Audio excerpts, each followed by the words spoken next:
Hello everyone, welcome back to जीटेक poly.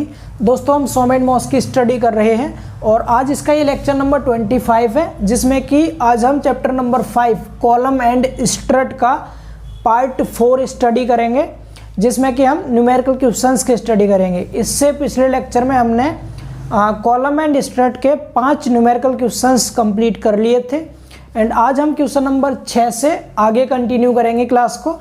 सभी questions बहुत इंपॉर्टेंट क्वेश्चंस हैं, सबके सब क्वेश्चंस प्रीवियस ईयर के एग्जाम्स में पूछे गए हैं एंड आपके आने वाले एग्जाम में भी पूछे जा सकते हैं, इसलिए आपको एक एक क्वेश्चन को बहुत ध्यानपूर्वक समझना है। ठीक है, तो सबसे पहले बात करते हैं क्वेश्चन नंबर 6 की। ये क्वेश्चन भी बहुत आसान है और लेकिन थोड़ा डिफरेंट है। अब तक जो हमने क्वेश्चन किए थे वे सभी क्वेश्चंस डायरेक्ट फार्मूला बेस्ड थे, उनमें डेटा दिया जाता था और हम ऑयलर का फार्मूला लगाते थे, हमें आंसर मिल जाता था। बट इस क्वेश्चन में भी हम ऑयलर का ही फार्मूला यूज करेंगे, बट थोड़ा सा डिफरेंट तरीके से क्वेश्चन को सॉल्व करेंगे। ठीक है, समझिए क्वेश्चन को। सबसे पहले रीड करेंगे क्वेश्चन में क्या लिखा हुआ है। क्वेश्चन में लिखा है 2 अक्षीय भार संभालने वाले स्तंभों की कैसे हैं 2 कॉलम है, स्तंभ मतलब कोई भी 2 कॉलम है जिन पर एक्सियल लोड लग रहा है। तो ये 2 कॉलम है जो एक्सियल लोड को संभालते हैं, मतलब बियर करते हैं, कि प्रभावी लंबाई कोमा निर्माण के पदार्थ तथा परिच्छेदों के क्षेत्रफल एक समान है। क्या क्या सेम है? इफेक्टिव लेंथ सेम है। निर्माण के पदार्थ मतलब मटेरियल जो है जिससे भी ये कॉलम बने हुए हैं वो मटेरियल सेम है दोनों कॉलम का। ठीक है, क्योंकि 2 कॉलम है ना, तो दोनों कॉलम के क्या क्या सेम है? प्रभावी लंबाई सेम है, निर्माण के पदार्थ सेम है और एरिया सेम है। ठीक है, परंतु उनमें एक का अनुप्रस्थ परिच्छेद वर्गाकार है, मतलब एक कॉलम का क्रॉस सेक्शन कैसा है? स्क्वायर शेप का है और दूसरे कॉलम का क्रॉस सेक्शन है वृत्ताकार, मतलब सर्कुलर। तो उनकी भार धारण करने की क्षमताओं का अनुपात ज्ञात कीजिए। क्या करना है आपको? भार धारण करने की क्षमताओं का अनुपात आपको निकालना है। मैं इंग्लिश में आपको समझाने की कोशिश करता हूँ। क्वेश्चन में क्या है, कोई 2 कॉलम है और इनके क्रॉस सेक्शन अलग अलग हैं। एक कॉलम का तो क्रॉस सेक्शन दिया है आपको स्क्वायर शेप का, कैसा दिया है? स्क्वायर शेप का। ठीक है, यस। दूसरे कॉलम का क्रॉस सेक्शन कैसा है? दूसरे कॉलम का क्रॉस सेक्शन है सर्कुलर, इस तरह से सर्किल के शेप का। ठीक, ये 2 अलग अलग कॉलम थे कोई भी, और आपसे कह रखा है इन दोनों कॉलम का क्या सेम है? प्रभावी लंबाई सेम है। स्क्वायर, ये वाला क्या है? स्क्वायर है, स्क्वायर, और ये वाला क्या है? सर्किल यानी सर्कुलर। तो इफेक्टिव लेंथ सेम है, डैट मीन्स मैं एक को तो कह दूंगा एल, स्क्वायर वाले को एस लगा दूंगा, सर्किल वाले को मैं सी लगा दे रहा हूँ। एल एस और एल सी सेम है क्वेश्चन के अकॉर्डिंग। दूसरा, निर्माण के पदार्थ सेम है, मतलब जिस मटेरियल से ये दोनों कॉलम बने हुए हैं इनके मटेरियल सेम है। मटेरियल सेम होने का मतलब है मॉडुलस ऑफ इलास्टिसिटी, ई की वैल्यू सेम है, ई एस और ईसी सेम है। जब भी निर्माण के पदार्थ सेम कह दे तो इनकी इलास्टिक प्रॉपर्टी सेम होगी। ठीक, और क्या बोला है? और बोला है इनके क्षेत्रफल यानी एरिया सेम है, ए एस और ए सी, ये दोनों भी क्या है? सेम है। ये तीनों चीज आपको सेम दे रखी है। कंडीशन आपको दे दी, एक स्क्वायर है, दूसरा कैसा है? सर्कुलर है। ये आपको क्वेश्चन में दिया है। निकालना क्या है? भार धारण करने की क्षमता। भार धारण मतलब ये कॉलम कितना लोड बियर कर सकते हैं, कितना लोड सहन कर सकते हैं। हम इसमें लोड निकालते हैं, किसी भी कॉलम की लोड सहने की क्षमता क्या होती है? जितना वह लोड बकलिंग होने से पहले मैक्सिमम लोड सह लेगा वह कॉलम, वही तो होगी इसकी भार धारण क्षमता।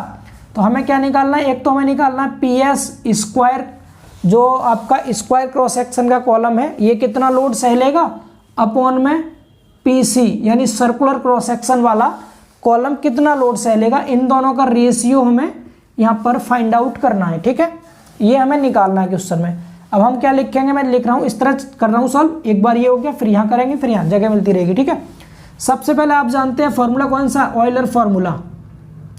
लिख दीजिएगा आप, इंग्लिश में यूलर्स फार्मूला भी बोल सकते हैं, हिंदी में Euler formula. Euler formula, Euler formula में हमने पढ़ा है पीई बराबर क्या होता है हमारा? पाई स्क्वायर ई आई अपॉन एल, इफेक्टिव यानी कैपिटल एल का स्क्वायर, ये हमने पढ़ रखा है। अब यहाँ पर अगर हम देखें तो पी एस का फॉर्मूला लिखेंगे तो क्या हो जाएगा? पी एस बराबर पाई स्क्वायर ई इसके साथ एस लगा देंगे, आई इसके साथ एस लगा देंगे, अपॉन में एल इसके साथ एस लगा देंगे, इसका स्क्वायर हो गया। ठीक, एंड इसी तरह से अगर हम पी सी निकालें, पी सी, तो पी सी क्या हो जाएगा, पाई स्क्वायर ई सी आई सी अपॉन में एल सी का स्क्वायर, ये हो जाएगा। अब हमें निकालना है रेशियो, तो यहाँ पर रेशियो निकालेंगे, दोनों का डिवाइड करना है, P S upon P C का, P S upon P C. पहले ऊपर ये वाली वैल्यू लिखनी है, कितनी है, pi square E S I S upon में एल एस इसका स्क्वायर। इसको डिवाइड करेंगे, अगर मैं इसको मल्टीप्लाई में लिख दूं बेटा तो ये उल्टा हो जाएगा, मैं दोनों का भाग करूं तो नीचे वाली फ्रिक्शन उल्टी हो जाती है मल्टीप्लाई करने पर ना, तो ये एल सी हो जाएगा ऊपर इसका स्क्वायर और नीचे हो जाएगा पाई स्क्वायर ई सी आई सी। ठीक, अब आप क्वेश्चन में खुद देख लीजिए क्या क्या सेम है, एल दोनों सेम है बेटा, जब एल सेम है तो एल और एल आप ऊपर नीचे कट जाएंगे ये, क्योंकि दोनों सेम है, ये समझ पा रहे हैं ना। आप चाहे तो सिंपल करने के लिए इसके बराबर में एल लिख के दिखा दीजिएगा, इसके बराबर में ई, इसके बराबर में ए लिख दीजिएगा, जिससे आपको आसानी हो, बाकी कट जाएंगे। ठीक है, काट के नहीं दिखा रहा मैं, समझ लेना आप, एल से एल कट जाएगा, ई से ई कट जाएगा, पाई स्क्वायर से पाई स्क्वायर, बचेगा क्या, यहाँ पर आपके सामने बच गया P S upon P C बराबर, ऊपर बच गया आई एस बच गया और नीचे बच गया आई सी बच गया, आई एस और आई सी बच रहा है। ठीक, अब यहाँ पर आई के फॉर्मूले लिख लीजिए, क्योंकि आप सभी जानते हैं आई का फॉर्मूला क्या होता है, इसके सामने यहाँ लिख दे रहा हूँ मैं, आई का फॉर्मूला स्क्वायर का आई, अगर इसकी भुजा आपने ए मान ली, चारों भुजाएं ए होंगी, स्क्वायर की सेम होती है साइड, तो आपने पढ़ा है बी डी की घात 3/12, तो यहाँ हो जाएगा ए और इनटू में ए की पावर 3 अपॉन में 12। बोलिए, समझ पा रहे हैं ये किसका फॉर्मूला हो गया, ये आई एस का फॉर्मूला अपॉन आई सी। आई सी का फॉर्मूला क्या है, सर्कुलर का, अगर इसका डायामीटर डी है, इस सर्किल का डाया, यहाँ सेंटर है सपोज, ये डाया आपने मान लिया कितना है, डाया अगर इसका डी है, इसका डाया डी है, तो इस केस में आई का फॉर्मूला पाई बाई 64 डी की घात 4 होता है, ये भी आप सबने पढ़ रखा है। ठीक है, इसको सॉल्व करेंगे हम यहाँ से, तो ऊपर हो जाएगा ए की घात 4/12, गुणा कर दीजिए, जो 64 है ऊपर पहुँच जाएगा 64 और नीचे आ जाएगा पाई डी की घात 4। यहाँ तक समझ पा रहे हैं। ठीक है, इसको काट दीजिए 12 से, इसको 12 से काटेंगे, कट जाएगा ये 12 से, इसको पहले 4 से काट लो, ऊपर हो जाएगा 4 से काटेंगे तो कितना हो जाएगा, 4 से 4 1 4 2 बचा, 4 6 16 चौक 64 होता है, 16 ए की पावर 4 हो गया, नीचे कितना आएगा, ये 4 से 3 बार कटेगा, 3 पाई डी की पावर 4। ठीक है, अब ए और डी में रिलेशन निकाल लो पहले आप, यहाँ तक करने के बाद ए और डी में रिलेशन, इसका भाई स्क्रीनशॉट ले लो प्लीज़, मैं इसको थोड़ा सॉल्व कर दूँ आगे, ऊपर मिटा दे रहा हूँ जो क्वेश्चन लिखा हुआ है। ठीक है, ऊपर मिटा रहा हूँ मैं यहाँ से, ये क्वेश्चन ले लिया, यहाँ सॉल्व कर देते हैं। अब चूंकि एरिया सेम है ना, तो एरिया की हेल्प से हम ए और डी में रिलेशन निकाल के रख देंगे, आंसर आ जाएगा। बिल्कुल सिंपल तरीके से कर रहा हूँ मैं सॉल्व, इससे आसान तरीका नहीं हो सकता कुछ भी। ठीक है, यहाँ कर देते हैं इस लाइन खींच के, इस लाइन के ऊपर। अब चूंकि हमें पता है यहाँ पर क्या एरिया सेम है, ए एस बराबर क्या है, ए सी है, तो ए एस स्क्वायर का एरिया आप जानते हैं, भुजा गुणा भुजा, यानी भुजा का स्क्वायर होता है, किसी भी इसका एरिया लंबाई गुणा चौड़ाई, ए गुणा ए स्क्वायर हो जाएगा, और सर्किल का एरिया पाई बाई 4 और डी स्क्वायर होता है। पाई आर स्क्वायर को व्यास की फॉर्म में पाई डी की घात 2/4 कहते हैं ना, तो यहाँ से ए स्क्वायर की वैल्यू कितनी आ रही है, पाई डी स्क्वायर अपॉन 4। तो यहाँ पर आपको दिख रहा है ए स्क्वायर, इस ए स्क्वायर की जगह ए की पावर 4 दिख रहा है, तो कोई बात नहीं, 4 निकाल लो पावर, दोनों तरफ का बेटा स्क्वायर करेंगे तो यहाँ ए की पावर 4 हो गया, ये हो जाएगा पाई स्क्वायर अपॉन में 4 का स्क्वायर 16 होता है, इधर डी की पावर 4 हो जाएगा। ये समझ आ रहा है। इन वैल्यूज को यहाँ रखिए, यहाँ पर रखिए, किस पर, ए की पावर 4 की जगह पे, तो हो जाएगा 16 गुणा ए की पावर 4 के प्लेस पे इसे रख दो, पाई स्क्वायर डी की घात 4 बट्टे में 16, ठीक, अपॉन में 3 पाई डी की पावर 4। ठीक, ये बेटा 16 से 16 कट गया, 16 से 16 कट गया, डी की पावर 4 से डी की पावर 4 कट गया, पाई से पाई कट गया, पाई बाई 3 आंसर आ गया। कितना आ गया? पाई बाई 3 आ गया आंसर, यानी P S upon P C आ गया आपका पाई बाई 3। उम्मीद करते हैं समझ आ गया होगा सभी को, ये क्लियर है। सॉल्यूशन समझ गए, हटा दें इसको। चलिए अगले क्वेश्चन की ओर मूव करते हैं, आप इसको नोट कर लीजिए। चलिए अब क्वेश्चन नंबर 7 की बात करते हैं।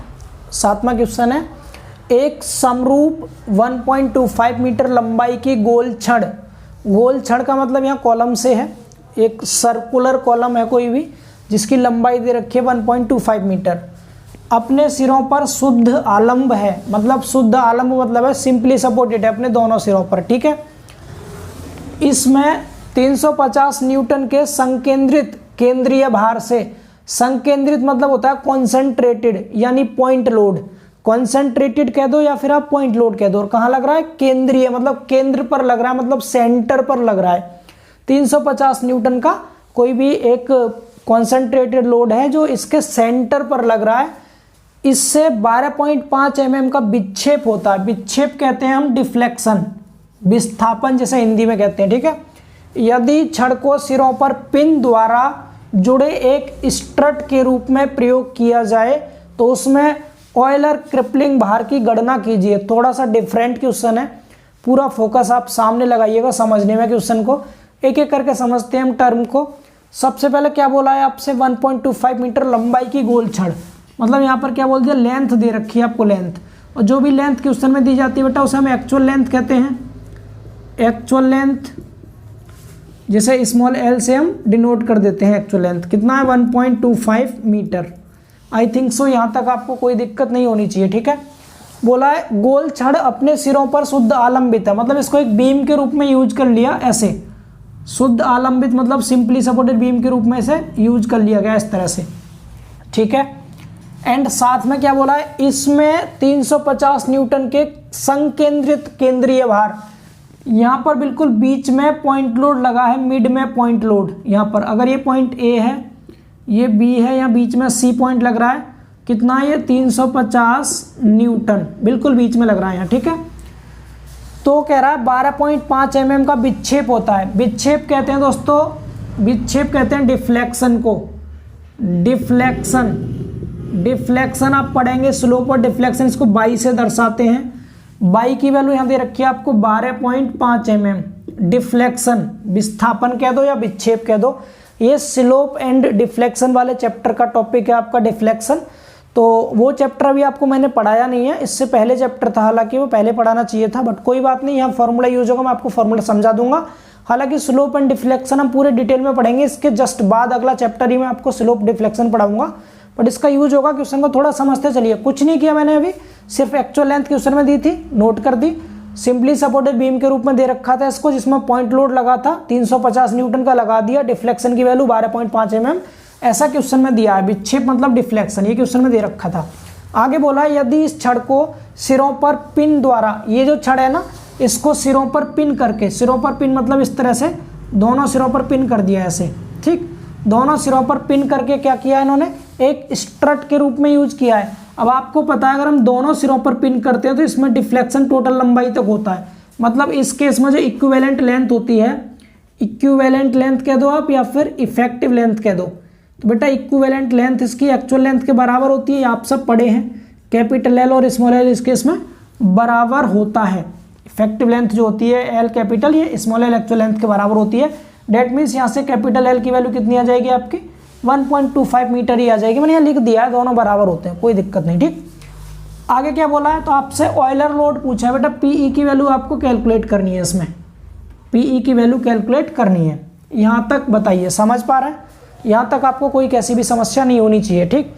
सबसे पहली चीज़ आप लिखिए पीई का फॉर्मूला, ठीक है, ये गिवन डेटा था। पीई का फॉर्मूला, पीई आप सबने पढ़ा है क्या होता है? पाई स्क्वायर EI अपॉन में L स्क्वायर, ठीक है। यहाँ कैपिटल एल है और आपको पता है कैपिटल एल और स्मॉल एल दोनों बराबर हैं, तो मैं इसी क्वेश्चन इसी फॉर्मूले को क्या लिख सकता हूँ? यहाँ पर इसी फॉर्मूले को लिख सकता हूँ किस तरह से? पाई स्क्वायर EI अपॉन में स्मॉल एल का स्क्वायर, कोई दिक्कत आपको नहीं होनी चाहिए, ठीक है। ये तो हमारा बेटा फॉर्मूला हो गया। ये क्या हो गया? फॉर्मूला। मैं सपोज इसको फर्स्ट इक्वेशन बना दिया मैंने। अब हमें यहाँ पर एक चीज़ दे रखी है डिफ्लेक्शन, बाई की वैल्यू दे रखी है। हमें चाहिए पाई, कैलकुलेटर में होता है स्मॉल एल चाहिए, क्वेश्चन में दिया है। ई और आई चाहिए, ई और आई नहीं दे रखा, ना ही कोई इसकी कंडीशन दी, सिर्फ आपको एक चीज़ दे रखा है डिफ्लेक्शन। अब यहाँ पर आपको डिफ्लेक्शन का फॉर्मूला यूज करना होगा। डिफ्लेक्शन के फॉर्मूले 4 फॉर्मूले होते हैं, 2 सिंपली सपोर्टेड बीम के और 2 कैंटिलीवर बीम के। चारों फॉर्मूले आपको थोड़ा सा बता दे रहा हूँ, एक बार आप नोट कर लेना इनको, मैं फिर रफ कर दूंगा। यहाँ पर मैं क्या बता रहा हूँ आपको बेटा, डिफ्लेक्शन के फॉर्मूले बता रहा हूँ मैं, ठीक है, सिंपल जो यूज होते हैं क्वेश्चंस में। अगर कोई कैंटिलीवर बीम है, मुक्त सिरे पर W पॉइंट लोड लगा है, W यहाँ पर, तो इसमें बाई डिफ्लेक्शन कितना होता है, मैक्सिमम डिफ्लेक्शन की बात कर रहा हूँ मैं। लंबाई सपोज L है इसकी, यहाँ से यहाँ तक ये लंबाई L है, तो इस केस में रहता है ये W, कैपिटल W लेंगे, पॉइंट लोड है तो W L की पावर 3 अपॉन में 6 EI, डब्ल्यू एल की पावर 3/6 EI रहता है। ये आपको याद करने में आपको डेरिवेशन कराऊंगा, इनको निकालना सिखाऊंगा स्लोप डिफ्लेक्शन वाले चैप्टर में।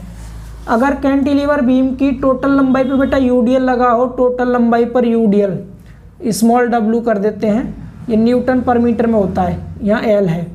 तो इस केस में क्या आता है, y बराबर स्मॉल w लेते हैं, L की पावर बेटा 4 आएगा, 4 का 2 गुना, यहाँ 3 का 2 गुना 6, यहाँ 4 का 2 गुना 8 EI। ये 2 फार्मूले हो गए कैंटिलीवर के, जल्दी से इनको नोट कीजिए, मैं आपको आगे बताऊंगा सब कुछ इन्हें नए चैप्टर में, ठीक है। लिख लिए 2 फार्मूले और बताते हैं सिंपली सपोर्टेड के। ये 4 फार्मूले हैं जो आपको याद कर लेने हैं, ये आपको काफ़ी हेल्प करेंगे। अब अगर कोई सिंपली सपोर्टेड बीम है और इसके मिड पॉइंट पर, कहाँ पर, मिड पॉइंट पर आपने W पॉइंट लोड लगा रखा है, लेंथ बेटा इसकी L है, तो इस केस में जो Y का फॉर्मूला आता है मैक्सिमम डिफ्लेक्शन कितना आता है, W L की पावर स्मॉल L की पावर 3 अपॉन में यहाँ 48 EI आता है, कितना आता है 48 EI, समझ पा रहे हैं, W L की पावर 3 अपॉन 48 EI।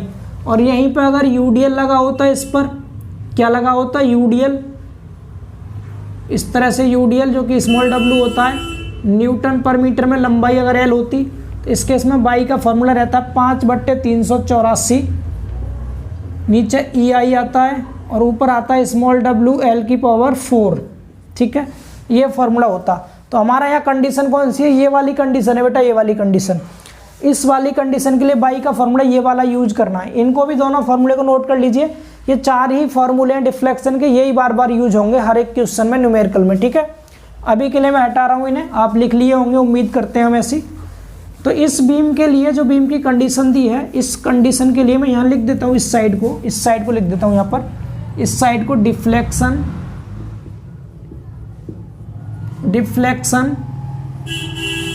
y बराबर यहीं आ जाएगा, डिफ्लेक्शन y बराबर, ये हटा दें, ये हटा देते हैं, अभी आप आगे देखिएगा, फिलहाल मैं यहाँ लिख रहा हूँ इससे, डिफ्लेक्शन बेटा, डिफ्लेक्शन y बराबर, डिफ्लेक्शन यहाँ लिखते दिख रहा होगा शायद, y बराबर, अभी क्या बताया था आपको, इस केस में पॉइंट लोड W है सपोज ये, तो कैपिटल W L की पावर 3, L की पावर 3 अपॉन में 48 EI। अब बेटा हमारे P के फॉर्मूले में EI आता है, PE के फॉर्मूले में, ठीक है, नीचे दिख रहा है, हाँ दिख रहा है, गुड, यस, ठीक है। तो यहाँ पर क्या आता है फॉर्मूले में हमारा, नहीं PE के फॉर्मूले में EI आता है। अब यहाँ से मैं EI निकाल ले रहा हूँ, यहाँ से EI, तो बाई आ जाएगा इस साइड, तो यहाँ से EI बराबर कितना आ जाएगा, W स्मॉल L की पावर 3 अपॉन में 48, EI की जगह आ गया बेटा Y, ठीक, एक इक्वेशन। अब लिखिए आप क्या, ऑयलर क्रिपलिंग भार, यानी ऑयलर लोड, PE का फॉर्मूला आप सब जानते हैं, PE का फॉर्मूला पाई स्क्वायर होता है, इंटू में EI होता है अपॉन में L स्क्वायर इफेक्टिव, और ये दोनों सेम ही है L, तो मैं स्मॉल L लिख दे रहा हूँ यहाँ पर एक्चुअल वाला, क्योंकि दोनों ही सेम है इस केस में, समझ पा रहे हैं यहाँ तक। अब EI की जगह पर EI की वैल्यू पुट कर दीजिए ऊपर वाली समीकरण 1 से, तो यहाँ से PE बराबर कितना आ जाएगा, पाई स्क्वायर आ जाएगा, इंटू में EI की जगह पर लिखेंगे आप कितना, W स्मॉल L की पावर 3 अपॉन में 48 Y, नीचे कितना है, ये नीचे है L स्क्वायर, ठीक है, L स्क्वायर, यहाँ तक समझ आ रहा है। इस एल स्क्वायर से ये क्यूब कट जाएगा, आपका केवल एल बचेगा। तो यहाँ से आपका क्या आ गया, पीई बराबर यहाँ बचा पाई स्क्वायर ऊपर बचा, इनटू में कैपिटल डब्ल्यू बचा ऊपर, अपॉन में एक एल बचेगा क्योंकि दो पावर से दो पावर कम हो जाएंगी। नीचे कितना बचेगा, 48 बचेगा एंड वाई बचेगा, और तो कुछ नहीं रह गया। पाई की वैल्यू कैलकुलेटर में होती है, कैपिटल डब्ल्यू आपको 350 न्यूटन दिया है, 350 रख दिया, ठीक है। लंबाई आपको 1.25 मीटर है, इसको एमएम में करेंगे हम तो कितना हो जाएगा, 1250 हो जाएगा एमएम में। ये 1000 से गुणा कर देंगे, इसमें 1250 हो गया, अपॉन में 48 इंटू वाई की वैल्यू कितनी दे रखी है, 12.5 दे रखी है, 12.5।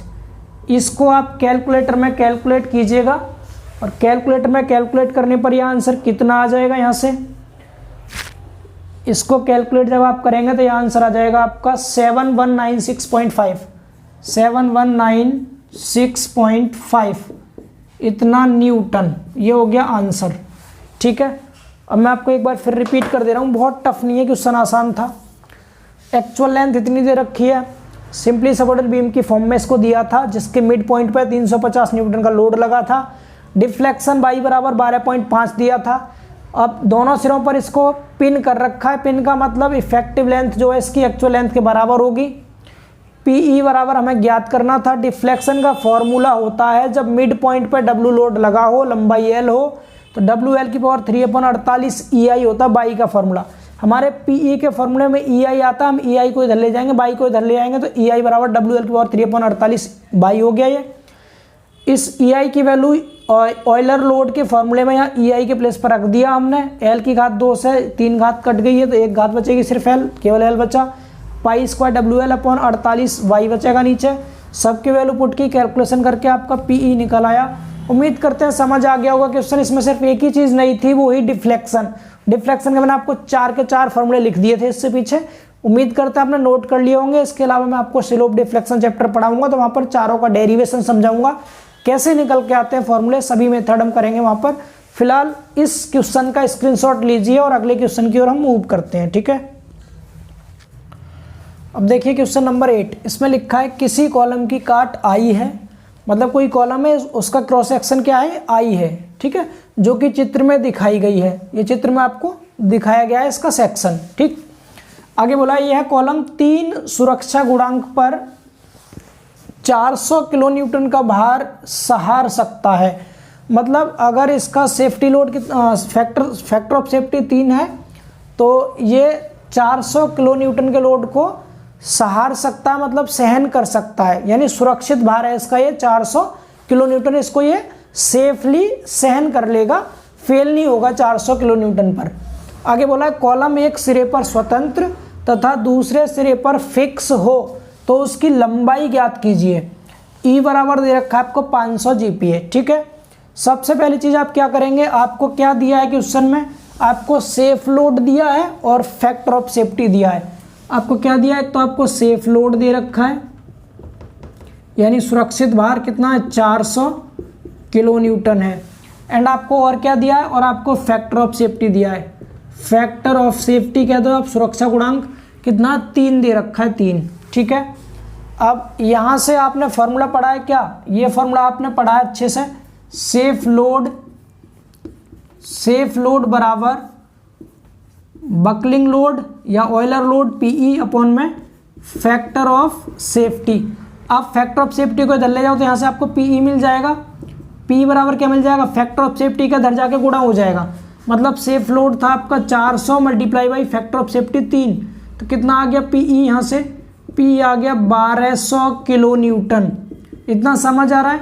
यहाँ से हमने ये पीई पता किया, अभी सिर्फ एक वैल्यू पीई, इतना बताइए, क्लियर हुआ ये। आपको क्वेश्चन में सेफ लोड दिया है, जितना बाहर सहार सकता है वो उसका सेफ लोड है। अगर इस पे इसमें डिफ्लेक्शन मतलब बकलिंग हो जाती तो फिर ये आपका ऑयलर लोड होता है या फिर बकलिंग लोड होता। अभी ये सेफ लोड है क्योंकि फैक्टर ऑफ सेफ्टी के साथ में दे रखा है। तो हमने क्या किया, सेफ लोड बराबर P upon factor of safety लगाया, फैक्टर ऑफ सेफ्टी को इधर ले गए तो गुणा कर दिया इधर जाके, 400 गुणा 3, इस तरह से पीई निकल गया। अब चूंकि हमें पता है पीई का जो फॉर्मूला होता है, पीई का फॉर्मूला क्या होता है, पाई स्क्वायर EI अपॉन में एल स्क्वायर। एल कौन सा है? इफेक्टिव वाला एल है। बट यहाँ पर क्या है, चूंकि एक सिरा फिक्स है, एक सिरा फिक्स एंड दूसरा फ्री है, दूसरा फ्री। तो एक सिरा फिक्स हो दूसरा फ्री हो, इस केस में आपने पढ़ा है कैपिटल एल बराबर 2 स्मॉल एल होता है, पढ़ा है ना ये आपने। तो यहाँ पर आप लिखेंगे तो क्या आ जाएगा, ये यहाँ पर आपको क्या मिल जाएगा, इसे लिखने के बाद यहाँ मिल जाएगा PE बराबर पाई स्क्वायर EI अपॉन में, यहाँ रखेंगे 2L और 2L को होल स्क्वायर करेंगे तो 4 स्मॉल एल का स्क्वायर हो जाएगा। ये इतना समझ पा रहे हैं। अब हमें निकालना क्या है, एल निकालना है, एल। तो यहाँ से एल निकाल लीजिए, एल स्क्वायर को इधर ले जाओ, PE को इधर ले आओ, तो यहाँ से आपको क्या मिल जाएगा, एल स्क्वायर बराबर मिल जाएगा पाई स्क्वायर EI अपॉन में 4 इंटू में PE। समझ पा रहे हैं। ये आपने एल स्क्वायर का यहाँ फॉर्मूला पता किया जिससे कि एल निकालेंगे। आप एक इक्वेशन बना ली। अब आपको वैल्यू क्या क्या चाहिए, पाई चाहिए, कैलकुलेटर में अवेलेबल होता है। ई चाहिए, ई क्वेश्चन में दे रखा है ये वाला, GPA में है 10⁻³ से गुणा करके न्यूटन पर mm स्क्वायर में आ जाएगा। और PE चाहिए, PE आपके सामने ये है। अब मेन केवल रह गया आपका I, यहाँ पर I निकालना मेन है और I निकालेंगे आप इसको देख करके। I होता है जड़त्व आघूर्ण। अब यहाँ पर आपको IXX और IYY दोनों ही निकालना है, ठीक है। दोनों निकालना है तो बहुत सिंपल है, इसको दोनों IXX और IYY निकालना, क्योंकि ये जो आपका I सेक्शन है ये दोनों अक्षों पर सिमेट्रिक है, दोनों अक्षों पर सिमेट्रिक है। तो इसका सेंटर कहाँ पर होगा, बिल्कुल बीच में। ये 100 है ना, तो नीचे से 50 पर होगा, लगभग यहाँ ऊपर से नीचे बिल्कुल बीच में। यहाँ कहीं इसका CG होगा तो इधर तो जाएगा इसका X अक्ष, यहाँ तो क्या जाएगा इसका X अक्ष जाएगा, X अक्ष, और ऊपर को जा रहा है Y अक्ष। क्लियर ना। तो X अक्ष के अबाउट निकालो मूवमेंट ऑफ इनर्शिया और Y के अबाउट निकालो। और जब हम इसमें X अक्ष के अबाउट निकालेंगे मूवमेंट ऑफ इनर्शिया, तो आप इसको मिला दो इससे, ठीक, ये आपको सिखा रखा है ऑलरेडी। आप इसको मिलाओ इससे, तो ये वाला पार्ट जो मैं हैचिंग कर रहा हूँ इधर वाला, ये पार्ट और ये पार्ट, इसमें दो अलग रेक्टेंगल बन गए। एक तो बड़ा वाला रेक्टेंगल बन गया और दो छोटे छोटे। तो इस बड़े वाले रेक्टेंगल में से छोटे वाले का घटा दूंगा तो मुझे यहाँ से IXX मिल जाएगा। ये आपको सिखा रखा है अगर दोनों अक्ष पे सिमेट्रिक हो तो बड़े वाले रेक्टेंगल का क्या आएगा, BH3 होता है ना, BD3/12 है, B 100 है और ये भी 100 है, तो 100 गुणा 100/12। ये तो बड़े वाले रेक्टेंगल का हो गया। माइनस छोटे वाले दो हैं, एक ये है एक ये है, एक का निकाल के डबल कर देंगे, तो मैं डबल कर दे रहा हूँ, डबल गुणा में। अब छोटे वाले रेक्टेंगल की चौड़ाई देखो, यहाँ से तक कितना टोटल, तो ये यहाँ से तक 100 था। 100 में से बीच वाला ये 10 घटा दो, 90 बचा। 90 का आधा इधर का कितना हो गया, 45 हो जाएगा ना ये, तो 45 लिखेंगे यहाँ पर कितना, 45 गुणा ऊंचाई कितनी है, ऊंचाई बीच वाली यहाँ से यहाँ तक ये वाला टोटल 100 था, 100 में से 10 तो ये वाला निकल गया, 10 ये निकल गया, तो ये यहाँ से यहाँ तक 80 बचा। 80 की घात 3 कर दीजिए, 80 अपॉन में कर देंगे कितना, आप 12। ये समझ आ रहा, दो क्यों किया, डबल क्यों किया इसको, डबल यहाँ पर इसलिए किया है क्योंकि एक रेक्टेंगल ये है दूसरा ये है। तो अब आपका इस I सेक्शन का X अक्ष के अबाउट मिल गया हमें मूवमेंट ऑफ इनर्शिया। इसको हम कैलकुलेट कर लेंगे, यहाँ से कितना आ रहा है ये IXX की वैल्यू। तो इस IXX की जो वैल्यू आएगी निकल के, IXX की वैल्यू आ रही है डियर यहाँ से कितनी आ रही है, 449.3, कितना 449.3। आप एक बारी चेक कर लीजिएगा कैलकुलेशन इसकी, ठीक है, कैलकुलेटर से। 449.3 इंटू में 10 की पावर 4 mm की पावर 4, ठीक है, ये mm में है तो mm की पावर 4 आ गया। इतना बताइए, ये 449.3 बिल्कुल सही है, इतना आ गया। ये बताइए सबको समझ आ रहा है ये, तो ये mm की पावर 4 में आपका आंसर आ रहा है, ठीक, सही है। IXX क्लियर हुआ। अब इसका IYY और निकाल लेते हैं। इन दोनों में से जो कम होगा उसे यूज करेंगे I के प्लेस पर, क्योंकि हम I मिनिमम लेते हैं। अब यहाँ जगह नहीं है, आप एक बार स्क्रीनशॉट ले लेंगे तो मैं निकाल के आपको दिखा दूंगा। स्क्रीनशॉट ले लीजिए, ठीक। चलिए मैं क्वेश्चन मिटा रहा हूँ, थोड़ा सा अलग लेवल का क्वेश्चन है, तो प्लीज करके बिल्कुल परेशान मत होना, समझ लीजिएगा अच्छे से, ठीक है।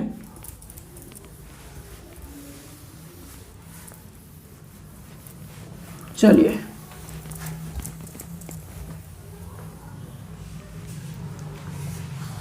अब देखिए आई वाई वाई, अगर मैं इसके एक्स बार की बात करूं तो चूंकि ये बाई एक्स पे सिमेट्रिक है तो एक्स बार इसका 0 आएगा। और अगर हम इसका निकालें क्या आई वाई वाई निकालें तो आपने फॉर्मूला पढ़ा है कौन सा, समांतर अक्ष की पीरियड में आई C C plus A H square, पढ़ा है ना सबने ये।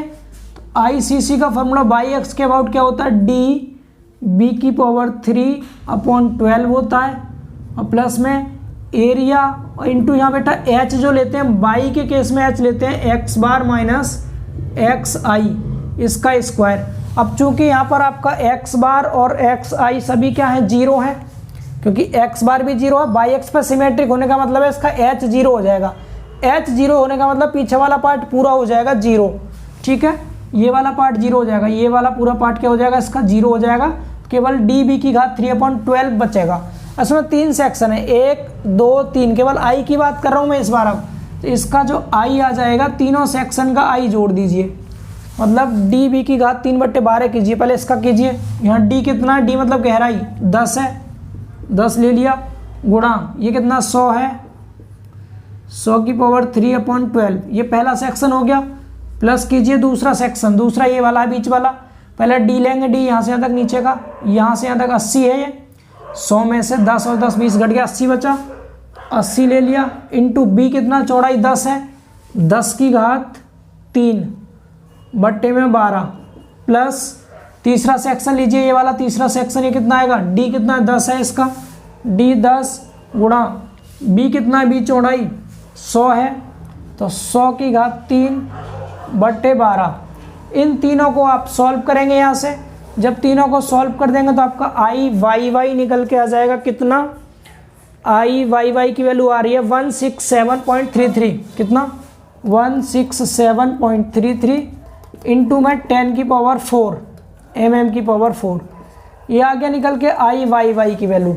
समझ पा रहे हैं इतना ईजी है, इसको लेके कंफ्यूज नहीं होना। बाई एक्स पे सिमेट्रिक होने का मतलब है एक्स बार और एक्स आई दोनों 0 होंगे, मतलब न्यूट्रल एक्सिस से इसके जो यहाँ मूल बिंदु है ये वाला, यहाँ से आप एक्स अक्ष की तरफ कोई दूरी चल ही नहीं रहे तो एक्स बार और एक्स आई 0 होता है, या याद कर लीजिएगा जब भी बाई एक्स पे कोई सेक्शन सिमेट्रिक होता है तो उसमें एच की वैल्यू 0 हो जाती है आई वाई वाई निकालते समय, ठीक है।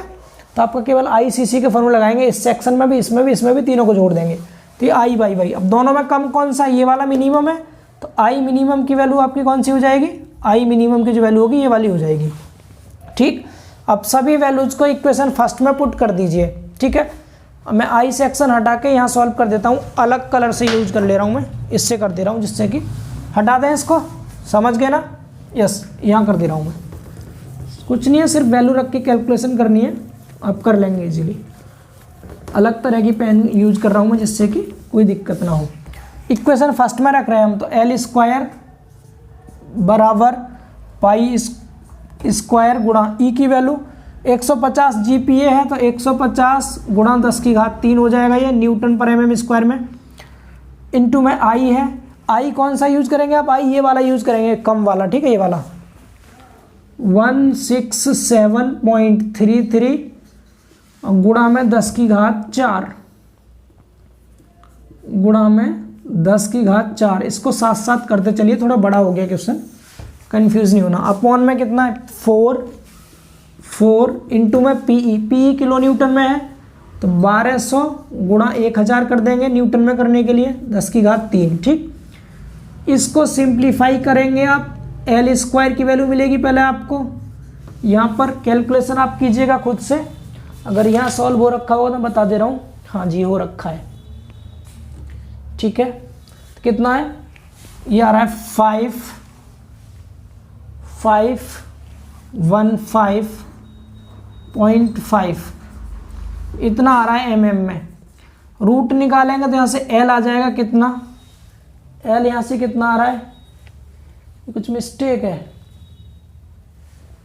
भाई, कैलकुलेशन कीजिएगा, बुक में कुछ मिस्टेक लग रहा है। ओवरऑल L जो आएगा निकल के मैं डायरेक्ट लिख रहा हूँ आंसर, प्लीज़ करके चेक कर लीजिएगा, मेरे पास कैलकुलेटर यहाँ है नहीं इस समय, मैं डायरेक्ट L लिख रहा हूँ, जो बुक में दिया है आंसर आप अपना चेक कीजिएगा। 718 mm दे रखा है, L दे रखा है 718, लगभग इसके आ जाना चाहिए आपका आंसर, तो आपका आंसर ये सही माना जाएगा, ठीक है।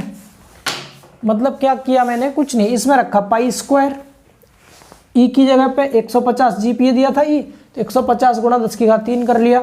आई मिनिमम वाला ये था 167.33 गुणा 10 की घात 4, ये लिख दिया अपॉन में 4 इंटू 4 ये था, इंटू पी की वैल्यू 1200 किलो न्यूटन था, तो 1200 गुणा 10 की घात 3 कर दिया। यस, सारा डेटा बिल्कुल सही लिखा हुआ है यहाँ। आप 10 की घात 3 से 10 की घात 3 काट सकते हैं इस तरह से, ठीक।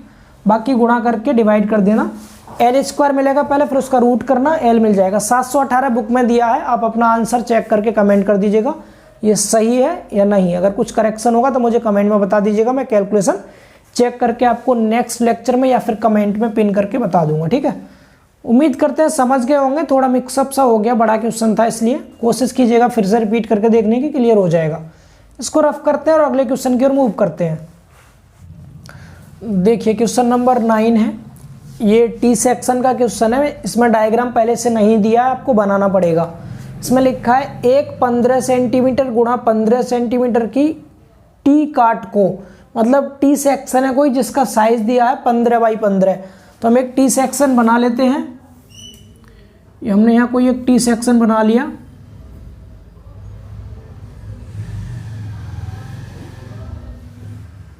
ठीक है। इसका साइज क्या है 15 सेंटीमीटर, तो ये चौड़ा है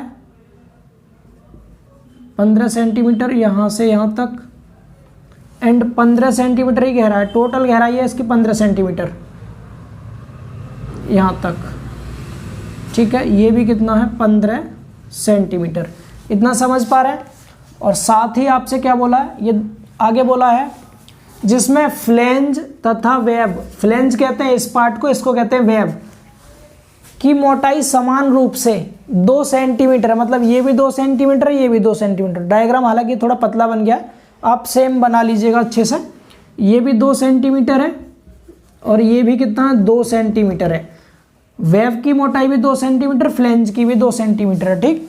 आगे बोला है 4 मीटर लंबे स्ट्रट के रूप में यूज किया गया है, तो स्ट्रट की लंबाई है मतलब एक्चुअल लेंथ आपको दे दी कॉलम की, या स्ट्रट की एक्चुअल लेंथ, स्ट्रट हो या कॉलम हो फॉर्मूला सेम ही अप्लाई करेंगे। लेंथ 4 मीटर दे रखी है स्मॉल एल, ठीक है, के रूप में प्रयोग किया गया, जिसके दोनों सिरे कब्जेदार हैं। इसके दोनों सिरे कैसे हैं, दोनों सिरे कब्जेदार, दोनों सिरे कब्जेदार मतलब होता है बेटा हिंज, और दोनों सिरे जब हिंज होते हैं तो इस केस में जो कैपिटल एल होता है इफेक्टिव लेंथ, वो एक्चुअल लेंथ के बराबर होती है, ये हम ऑलरेडी पढ़ चुके हैं ना। इफेक्टिव लेंथ यहाँ लिख दीजिएगा आप, effective length equal to actual length, ठीक। यदि पदार्थ के लिए यंग मापांक 2 गुणा 10 की घात 5 न्यूटन पर mm स्क्वायर हो तो क्रिपलिंग भार ज्ञात कीजिए। यहाँ पर आपको ये वैल्यू किसकी दे दी, यहाँ पर वैल्यू दे दी कैपिटल ई की वैल्यू, ठीक है। ये कैपिटल ई की वैल्यू दे रखी है 2 गुणा 10 की घात 5 न्यूटन पर mm स्क्वायर। क्रिपलिंग भार आपको निकालना है, मतलब आप ऑयलर लोड कह सकते हैं इसी को, आपको पीई यहाँ पर कैलकुलेट करना है। फॉर्मूला पाई स्क्वायर, पीई का फॉर्मूला लगाइए पाई स्क्वायर ई आई अपॉन में L square, capital L effective L का स्क्वायर, दोनों सेम है, स्मॉल एल कैपिटल एल यहाँ रख जाएगी। 4 मीटर वैल्यू है हमारे पास, ई की वैल्यू है, केवल आई रह गया आपका निकालना, आई निकालेंगे आप इसकी हेल्प से। अब टी सेक्शन का आई कैसे निकालते हैं, तो आपको जड़त्वाघूर्ण निकालना आता होगा, दोनों निकालना बेटा आपको, आई एक्स एक्स और आई वाई वाई दोनों ही निकालना पड़ेगा, उनमें से जो कम आएगा उसे यूज करेंगे। तो ये वाई एक्स पे सिमेट्रिक है सेक्शन, बीच में से काट दीजिए, तो आप कह देंगे क्या वाई एक्स पे ये सिमेट्रिक हो गया इस तरह से, ठीक। एक्स अक्ष इधर ले लो, ये एक्स अक्ष हो गया, सीधा सा खींचिएगा आप, ठीक, ये एक्स अक्ष हो गया, और इधर ये क्या है, इधर को ये वाई एक्स हो गया, ठीक। सबसे पहली चीज अब आपको दिख रहा है वाई एक्स पे सिमेट्रिक है, लिख देना, चूंकि टी सेक्शन वाई एक्सिस पर सिमेट्रिक डबल एम सिमेट्रिक है, इसलिए इसका बेटा जो एक्स बार आएगा वो क्या आएगा, 0 आएगा, एक्स बार 0 आएगा, वाई एक्स पे सिमेट्रिक है, ठीक है। मेन रह गया सिर्फ वाई बार निकालना।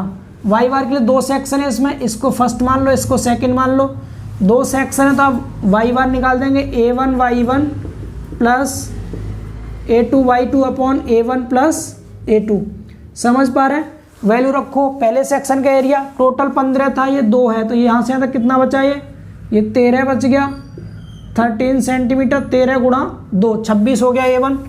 A1 आया 26 गुणा बाई 1। मूल बिंदु, यहाँ मूल बिंदु से पहले का सेंटर 13 का आधा कहीं होगा बीच में। 13 का आधा कितना होता है? 13 का आधा 6.5, तो बाई 1 आ जाएगा कितना? 6.5 प्लस A2 दूसरे सेक्शन का एरिया 15 गुणा 2, 15 दूनी 30 हो गया।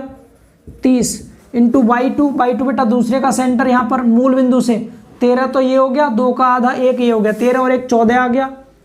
अपॉन में A1 प्लस A2 यानी 26 प्लस 30।